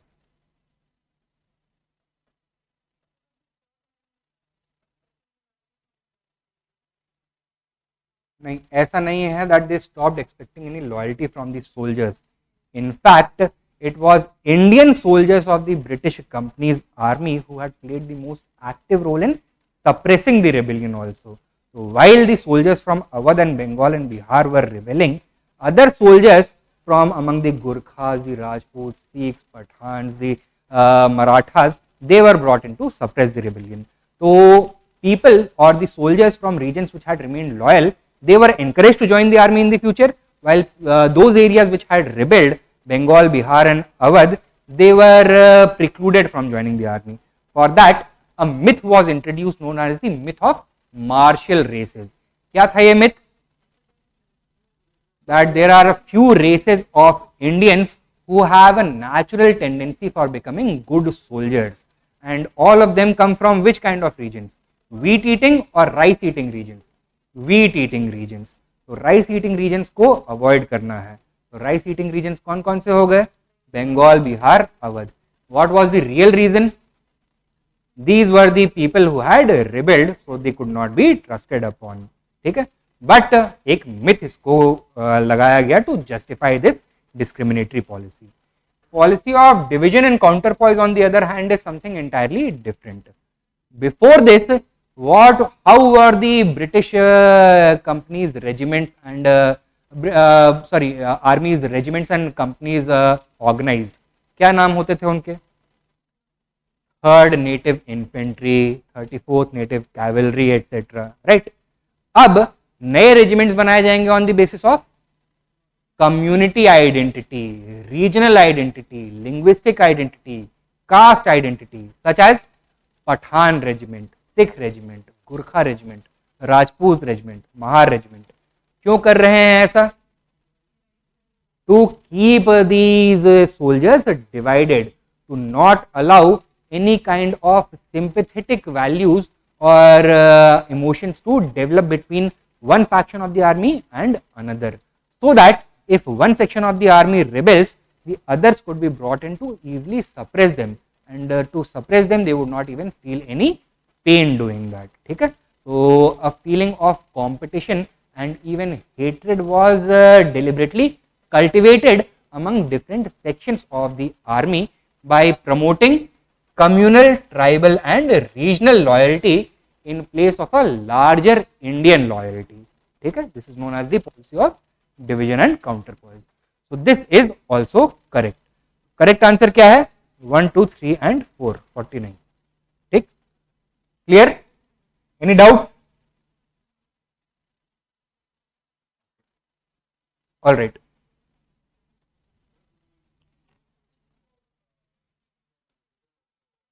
Ancient and medieval के भी questions होंगे. तो अभी तो एक ही test हुआ है ना. We are going to have 500 question, तो 5 टेस्ट इस तरह के डिस्कस करेंगे.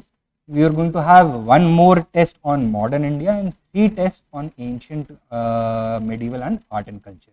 ठीक है, तो टुमारो अब नया टेस्ट होगा, मॉडर्न इंडिया के ऊपर ही होगा, आई थिंक कल पॉलिटी का टेस्ट शेड्यूल था लेकिन कुछ प्रॉब्लम हो गया तो मैं ही आके लूँगा एक सेशन, मॉडर्न इंडिया का ही टेस्ट होगा। तो I have to go and prepare the questions, कल प्रिपेयर करके आपको वो मिल जाएंगे, ठीक है। टॉपिक्स फ्रॉम, हाँ, फ्रॉम 1857 ऑनवर्ड्स, तो आपका इसमें आ जाएगा national rise of nationalism, beginning of the national movement, formation of the Congress, the moderates, extremist, the swadeshi movement, revolutionary extremism in the first phase, the arrival of Mahatma Gandhi, the national movement during the First World War, फिर इसके बाद आ जाएगा आपका early Gandhian movements, then the non cooperation Khilafat movement, the withdrawal of the non cooperation movement, Swaraj controversy, then you will have this Simon Commission agitation, Nehru report, Jinnah's 14-point demands, the civil disobedience movement, the strategic debate after the civil disobedience movement, 28 months of Congress rule, Government of India Act 1935, 1909 वाला Act, 1919 वाला Act, ये सब भी cover करेंगे।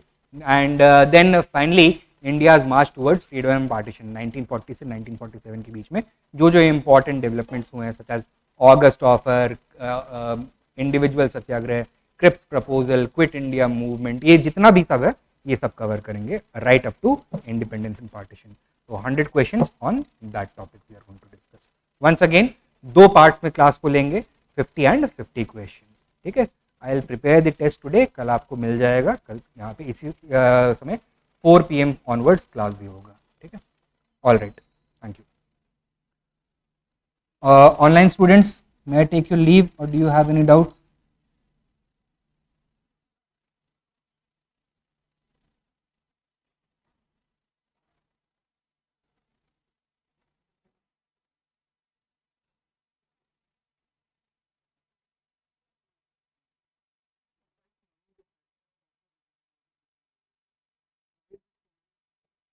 तो हाँ, तो this is one of the biggest mistakes, so to speak, of Mahatma Gandhi. In fact contemporary commentators ने भी उनको कंडेम किया था। Sir CP Iyer had also condemned Mahatma Gandhi for this Khilafat movement and blamed him squarely for his role in the Moplah uprising, कि कांग्रेस को पता था कि इसकी वजह से Muslim communal passions may be raised and if the movement suddenly falters then the Muslims may felt betrayed by the Hindu community and the Congress as a whole. तो जो शॉर्ट टर्म के लिए यूनिटी कांग्रेस ने बनाई है, that is going to disappear, that is going to be replaced by intense communal violence and that happened in the 1920s also. So this is regarded as a short come, as a mistake of Mahatma Gandhi and the Congress, ठीक है। तो ये कोई नहीं बोलता कि बहुत अच्छा किया, क्योंकि जो यूनिटी थी वो शॉर्ट टर्म की थी। Secondly, Khilafat issue was a religious issue. Congress शुरू से क्या बोल रहा था कि हम तो secular all India political party है। Did the Congress have any legitimate business getting involved in religious issue? नहीं था। But Mahatma Gandhi felt that it was a golden opportunity to cement Hindu Muslim unity and that is why he had given the call for Khilafat and Congress had also endorsed this movement, but in the longer term this proved to be a mistake. तो ये तो आजकल सभी लोग मानते हैं that it was a strategic error on the part of both Mahatma Gandhi and the Congress.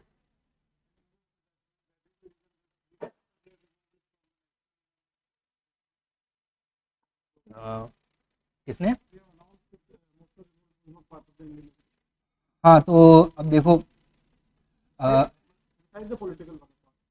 Yes, तो अभी तक मोपला मूवमेंट को सेलिब्रेट किया जा रहा था in the list of movements of freedom fighters against British rule, but now that portion of history is being री investigated, री रिटन, एंड अब जो करंट अंडरस्टैंडिंग है वो ये बोल रही है that a more clear picture is needed. If the Moplah uprising was against the British, it also targeted the Hindu zamindars of that region equally, and there was a very strong religious extremist sentiment that was associated with it, which probably should not be celebrated in the same way that we celebrate other secular national struggles, ठीक है। तो ये अब understanding emerge हो रहा है, you can say that. अभी तो आप लोग ये देख रहे होंगे कि जैसे कहाँ यूपी का था ना कि मुगल्स का चैप्टर ही हटा दिया है उन्होंने, अब एनसीईआरटी से भी हटा रहे हैं। अच्छा, क्या? उसको भी ड्रॉप कर रहे हैं। तो see there may be several reasons. एक तो ये हो सकता है that they want to make room for areas which have not been discussed adequately, तो उनको एलिमिनेट करने की ज़्यादा ज़रूरत है। Plus history has a very strong effect on how you see yourself as an individual and as a community also. ठीक, nationalist historians ने एक allegation लगाया था against the colonial historians that they have deliberately written Indian history in such a manner as to shatter the inner confidence of Indians, to establish a colonial dominance not only economically but also ideologically. ठीक है, तो Indians को क्या बताया गया कि आप हारी हुई कौम हैं, आप शुरू के ही ज़माने से you have been invaded and ruled by foreigners. तो ब्रिटिश रूल का establishment it is not against the arc of history, it is part of the natural history of India. That is how they had justified it. They had further said that all the episodes, glorious episodes of Indian history are associated with the rule of foreigners. तो उसमें चाहे Kushans आ जाए, चाहे Mughals आ जाए, चाहे Delhi sultans आ जाए, चाहे British हो जाए, वो तीनों क्योंकि ग्लोरियस फेजेस थे, तो ब्रिटिश को भी उन्होंने कहा ग्लोरियस फेज है, we are in India to modernize Indian. Right, अब ये तो आपको मानना पड़ेगा कि the British read Indian history very selectively and for their own purposes, and there is a need to shatter many of the myths that they created. But while doing that, we should be careful not to paint over the nuances of Indian history. कि Indian history किसी एक dominant community की history नहीं है ना. Indian history is the history of people from different parts of India in different times, with different linguistic communities, different religions. सबकी history है. तो a more clearer picture is needed. But एक dominant narrative को बनाने के लिए you need a uniform और you can say unified and masculine narrative. ठीक है, क्योंकि अब नया भारत है, आपने सुना होगा कि देश बदल चुका है, अब इंडिया, पुराना इंडिया नहीं रह गया, तो वो नया भारत की नई हिस्ट्री भी लिखी जा रही है। We need to be careful कि while trying to create this more dominant masculine narrative, जो कि अच्छा है एक तरह से, we do not simply paint over many histories that have till now been neglected or ignored. क्योंकि जब टेक्स्ट बुक्स में इम्पॉर्टेंट चैप्टर्स हटा दिए जाते हैं तो बहुत क्लियर मैसेज जाता है कि आप एक पीरियड को इरेज कर देना चाह रहे हो, आप एक कम्युनिटी के पास्ट को डीलेजिटिमाइज कर देना चाह रहे हो।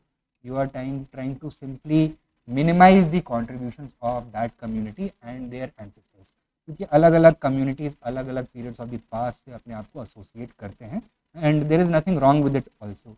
So India, because its founding value is unity and diversity, must keep that in mind while reading history and also preparing history.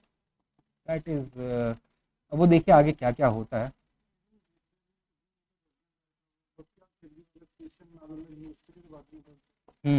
उसको रीनेम कर दिया।